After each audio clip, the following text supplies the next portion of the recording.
Welcome to Mind Shift Power Podcast, a show for teenagers and the adults who work with them, where we have raw and honest conversations. I'm your host, Fatima Bey, the Mind Shifter. And welcome. Today we have with us Portia Franklin.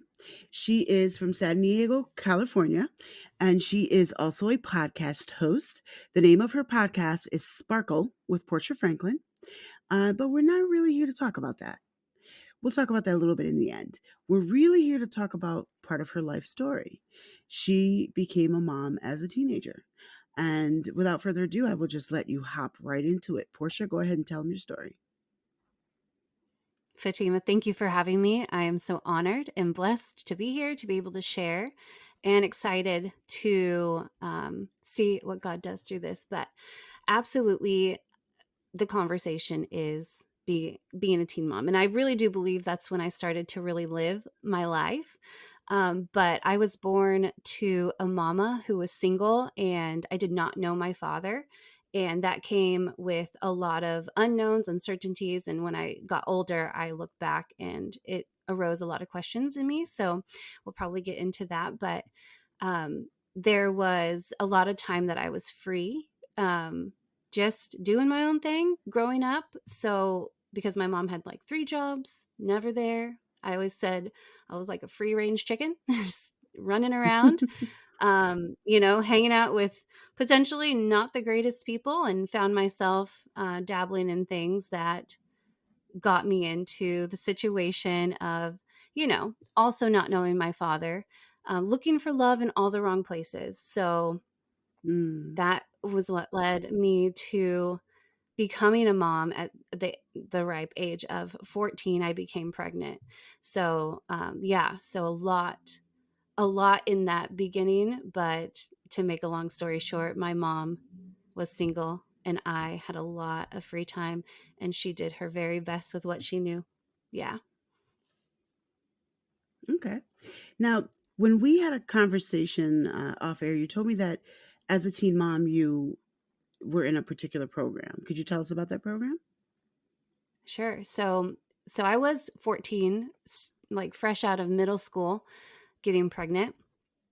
And so I was going into high school. So I was a freshman going into high school, pregnant. So at where I Wow. live in San Diego, there is a program at El Cajon High School, and it is called the Pregnant Teen Program. Well, it was at the time. I'm not sure what it's called today, but that is where pregnant teens continued their education and in a safe space, if you will. So, going around, you don't want to be walking around as a teen mom necessarily among other students where you could potentially expose yourself to bullies or, all the things. So they made this class where it was all pregnant teens. So I was surrounded by teenage girls. Now, we weren't all in the same grade, but I was a freshman there. And I tell you what, this program was so beautiful. And I remember Miss Bartell.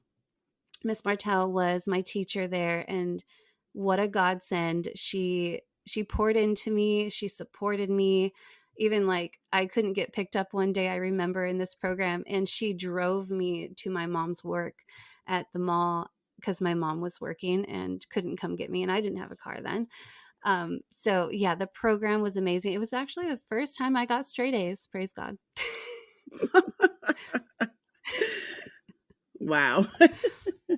So it sounds like that program was pretty important to you.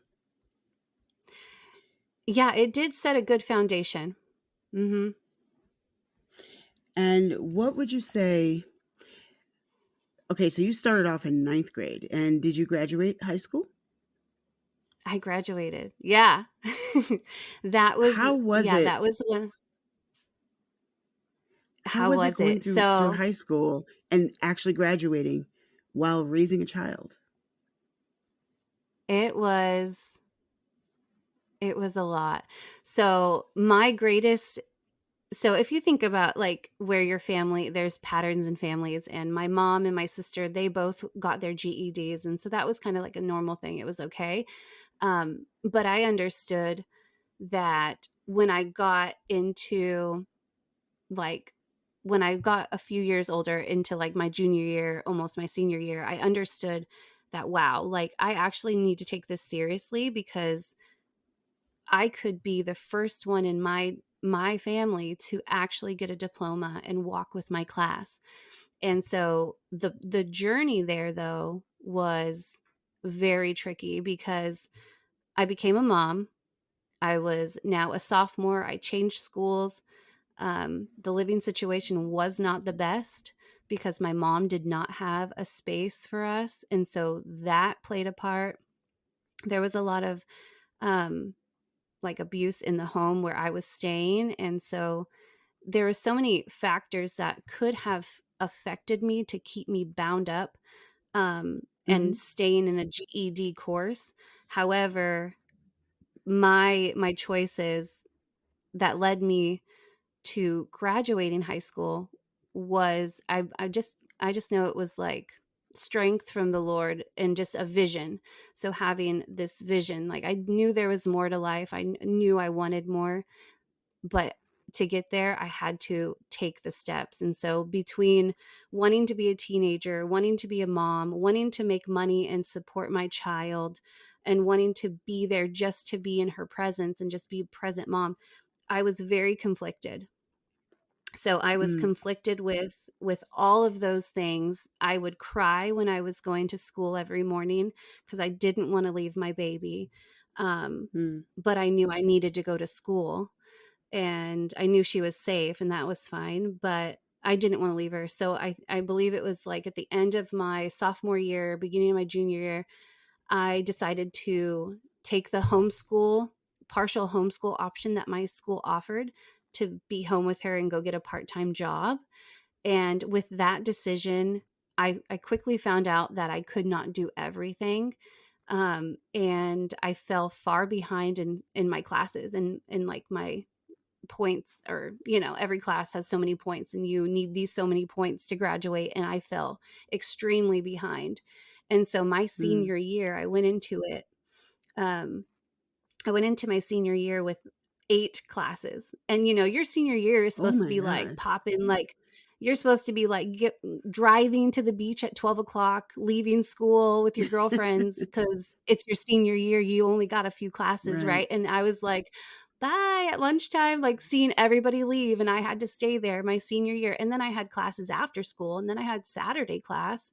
And so I literally, because I made that decision, now, between all of the ups and the downs of like teenage stuff, wanting to like party and be with friends and whatnot, I really I buckled down my senior year and I said, "There's no way." And my school actually gave me the option out. They were like, it's okay. Like you can just walk, with the September people. You don't have to graduate on the day that your class graduates. And I said, absolutely not.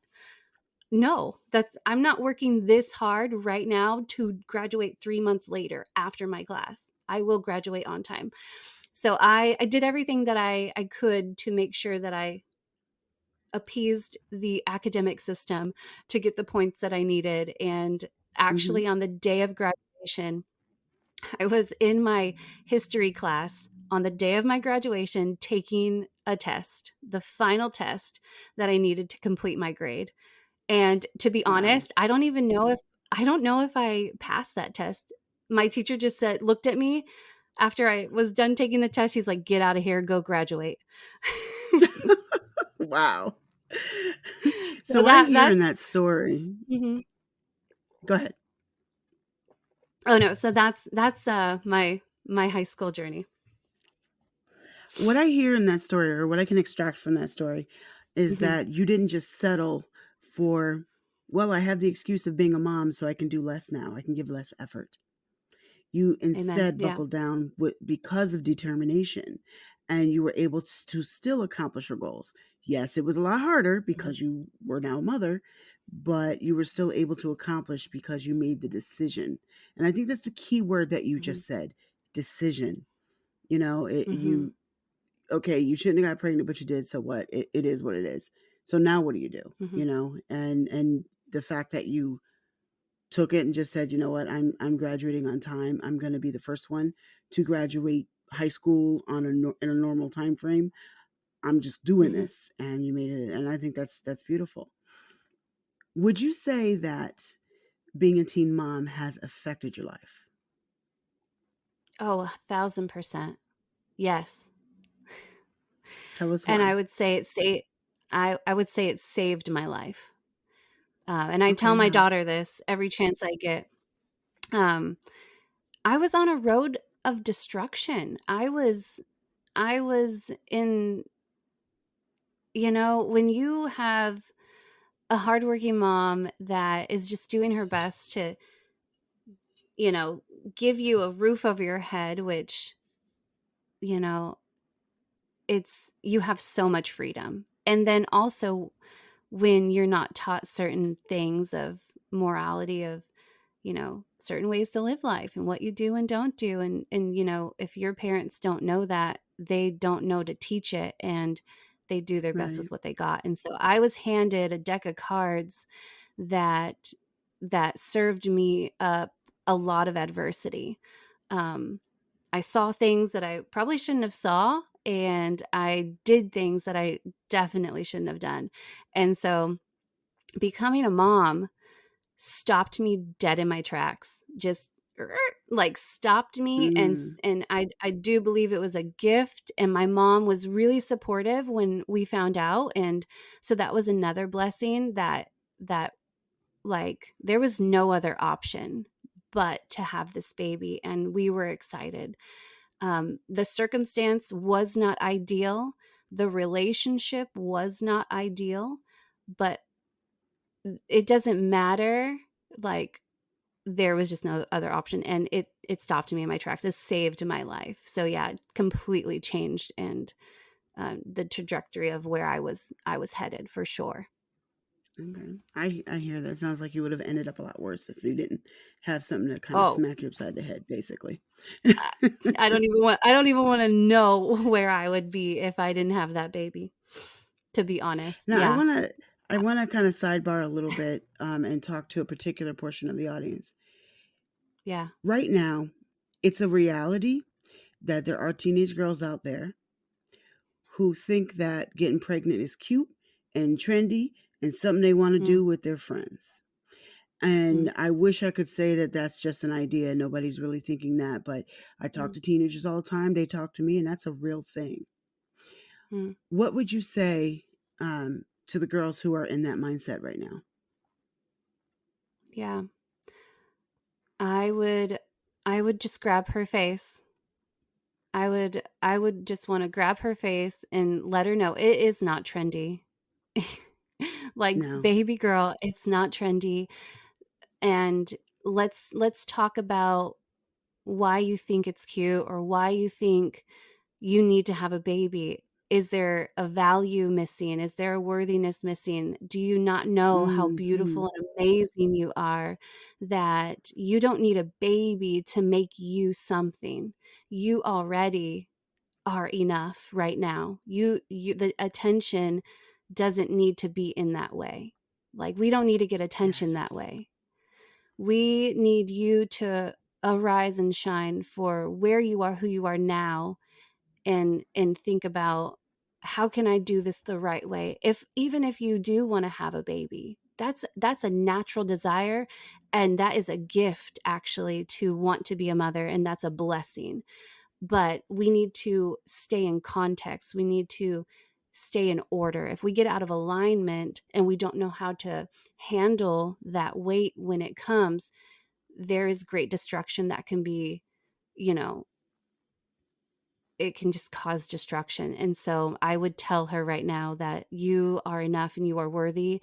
You don't need to have a baby to be enough, to show up today. Eh, yes, yes, yes. Because I brought that up because I know it's a real issue, and I'm glad that you spoke Mhm. directly to the portion of that audience that I was thinking about, which is Mm, a lot. There are girls out there, they won't necessarily always say it out loud, but yeah. they want to have a baby because they need someone to love them unconditionally, because they've never experienced that Mm, in life, and they think that a baby's sure. going to do that for them.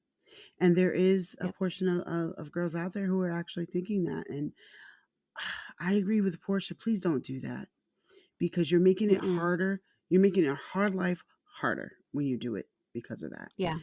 If you Yep. if you have sex and you get pregnant and it's, hey, stuff happens, but don't go out there and intentionally do it and make your life harder. You know, Yeah. Portia has a great story where she's had the victory over it. But she also had support. She was also determined. She didn't just lie down and take it. I mean, those are key elements Mm. in the success of her story. And I'm saying that in particular to you girls that are listening right now, that are of that mindset. Don't run out and change the rest of your life because it's cute right now. Yep. Because you think you want that right now. It's a very bad thing to do, and you can also affect the life of the child that you're raising. A Um, 1000%. Yeah. now, I wanted to ask you, Portia, does being a teen mom and what it's done for your life, does it have anything to do with what you do now? Has it had any effect on that? I love this question. And of course it does. Of course, there's no way it couldn't, you know? And I think the greatest thing how being a teen mom affects my life today is that because I put myself into a place, let's be real, I made a choice and I put myself into a place. I put myself into a place with a person that um, was who he was and did what he did. I had to overcome a lot of stuff. So let's talk, like, if I'm Mm-hmm. being for real, like abuse, mental, like physical abuse, mental abuse, narcissistic. Like, I had to deal with this person, like what's going on. I had to navigate as a 15-year-old thing. And still, I didn't know my dad. So I was looking for love. I wanted to be loved. And I Mm-hmm. I trusted this person that now I'm having a baby with to love me, and he didn't. And he didn't do that, and he abused me. He cheated me, and we actually weren't even together when I was pregnant. We broke up like just a month or two after I got pregnant. So I was completely alone, right? And so that's another reason why you don't want to just go get pregnant, because these boys are not ready for this. Like, they're not.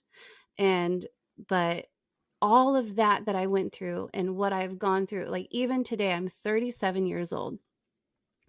I am learning things today that I should have learned when I was 16. Mm-hmm. I'm learning things today that I should have learned when I was 13. Like, there's things that I'm learning today because I had to focus my attention on her and surviving and protecting her and doing my very best to, like, just shield her from whatever, that I lost out on a lot of personal development that I am Mm. now making up, you know what I'm saying? So Mm-hmm. Oh yeah. so, man, did it change my life. And so, my greatest mission today is this conversation. My greatest mission is to empower that woman to show up powerfully and sparkle, to overcome if she is overcoming, but also let me tell you what not to do. Like, so I just, No, for that real. is Yeah. like, yeah. So that is my greatest mission, and that's what it's changed. That's what it, like, my life today, that's how it affected me.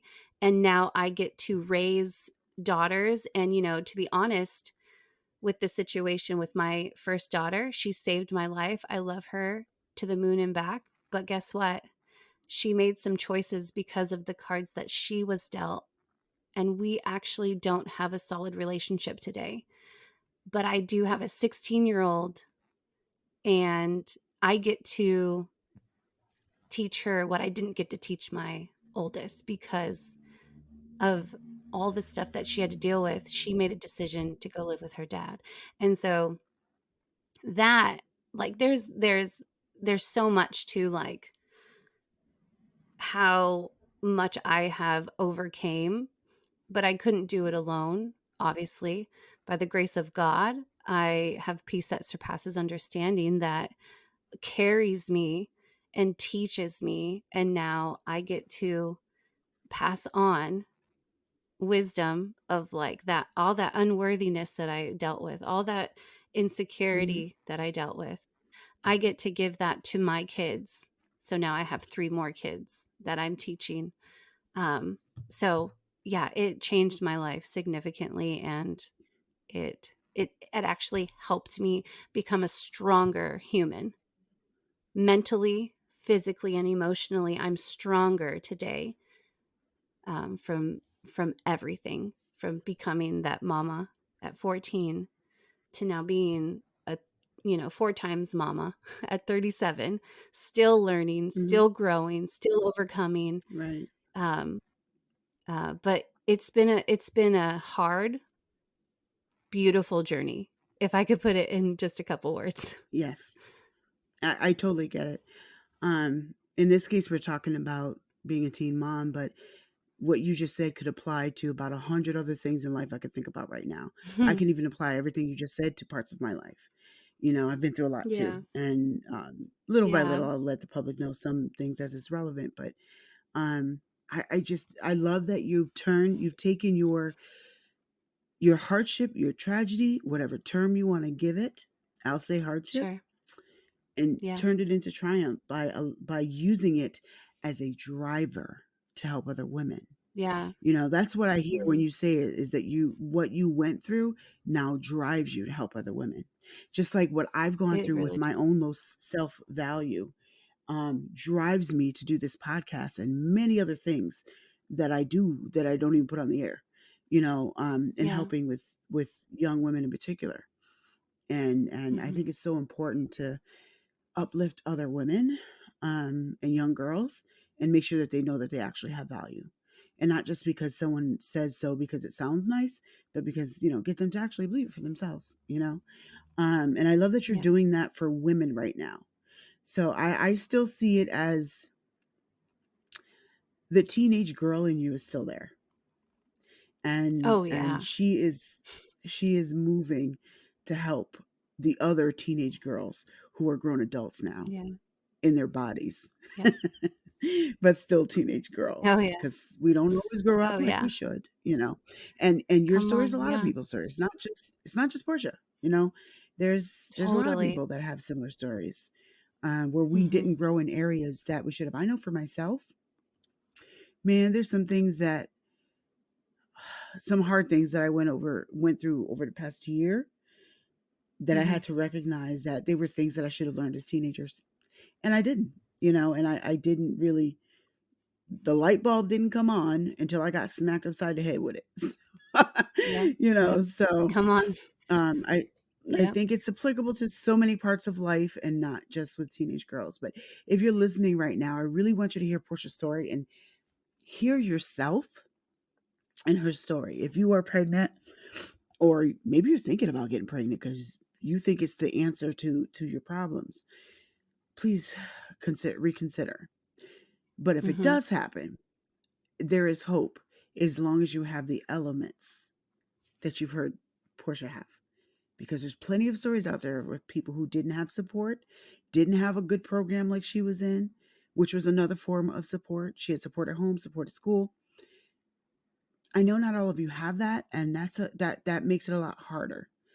Um, but please just reconsider if you're one of those ladies, and if you are pregnant and you're feeling hopeless, there is hope for you. There are people who do care. There are programs out there you probably don't know about, that do exist Mhm. all over this country. Um, you know, just know that there's hope.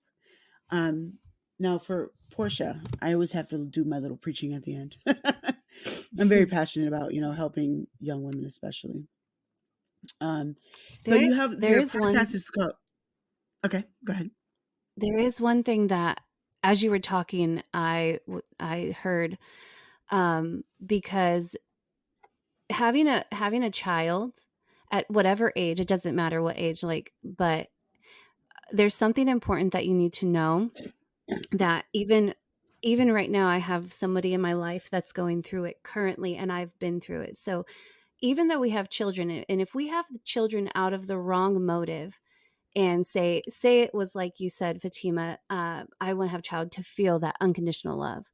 Let me tell Hmm. you that it's not promised. unconditional love from another person is never promised because they have decisions and they have free will no matter what. And so at an early age, I had to Good learn point. very quickly. I was pregnant with my last baby. I had just had a baby, and my daughter, we were going through some custody stuff, and my daughter made a decision. And at that moment, I was left. I was left to either fall to the ground and pity myself and fall into unworthiness, self-loathing, and all the things. I'm not good enough. Why? Or I could fall into what God said. Hey, you either going to do that or you're going to fall into the identity that I gave you. You are Portia Franklin. You are your label is not, her mother. You're not just a mom. Like, yeah, you're a mom, but you Right. are a woman. You are Portia. So are you going to fall to that identity, or are you going to arise to the identity that I actually given you? So at that moment, I had to learn to detach and go, you know what? Okay, I'm not falling. I refuse. Okay, because that's just a fighter in me. But I said, you know what? I'm going to dig into this. I'm going to learn who I am and my identity as Portia Franklin, as not only a mom, but a woman, a mighty woman, right? So I had to detach because I had to understand people will make decisions and people will always let us down if we allow them to. um, but I can't control her decision to do whatever she wants to do, even if it hurts. So there is, at the end of the day, I want to speak to what we were talking about. There is Hmm. no promise of unconditional love from our children. So yeah, so just with that, we love our children. We let them make their decisions and let them know, like, hey, it's the open door is here, but we do set boundaries, and you're welcome to come back when you're ready. But your decision has put us in jeopardy. So, like, I have to make the decision to love you from here, right? So, like, with people, that's in any relationship, really. Hmm. So we have to separate ourselves from our husband, from our children, from our friends. Like, we have to learn who our identity is to be really emotionally intelligent and strong humans in this world, to rise and be impactful for our family. Excellent, excellent, excellent point. Thank you for bringing that up. Yeah. Hmm. There's no guarantee that when we have our child for unconditional love, and there's adults listening out there who right now who probably have a tear in their eye because they know we're talking about them too. When you have a child Hmm. with the intention of receiving unconditional love, doesn't mean that you're going to receive it. And then when you don't, it actually hurts worse than it did in the first place. Oh yeah. Oh yeah. Just something to Hmm. think about. Yeah. Excellent point. Thank you. And so, can you very briefly tell us about your podcast and how people can find you?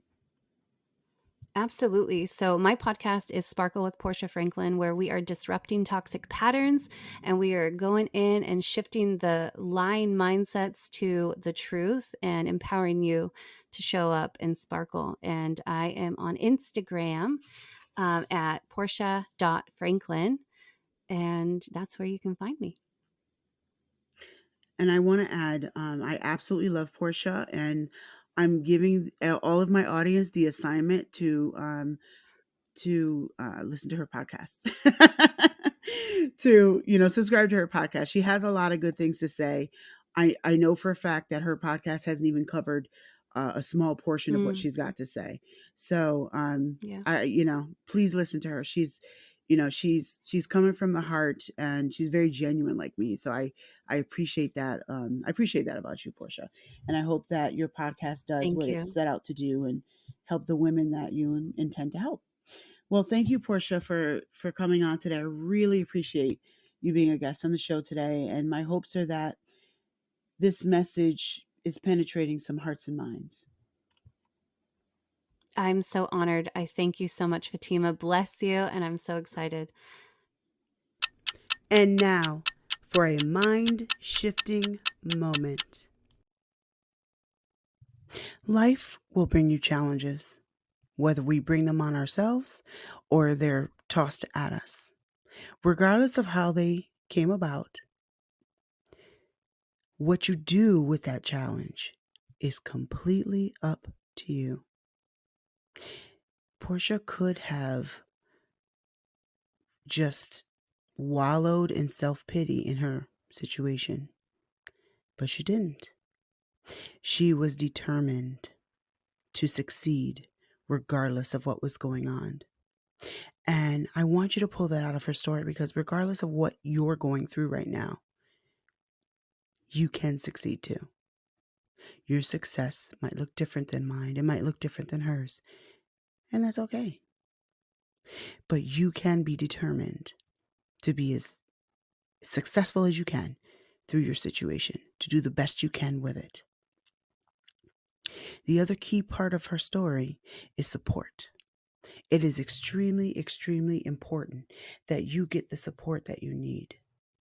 And if you don't already have that around you, find it. Go out and seek it out. It's not going to fall in your lap. But I can promise you, there are those of us who care and are totally willing to be a help for you in one way or another. We care and we want to help, but we need to know that you need us first and that you're willing to allow us to be there. Seek the help that you need. Get the support that you need, because I don't care who you are, you need support. And for anybody listening, whatever you're going through right now, I just want to give you a big, fat hug and let you know that there is somebody out here who actually cares. Thank you for listening to Mindshift Power Podcast. Please like and subscribe to my YouTube channel at The Mindshifter. If you have any comments, topic suggestions, or would like to be a guest on the show, please visit fatimabay.com/podcast. Remember, there's power in shifting your thinking. Tune in for next week.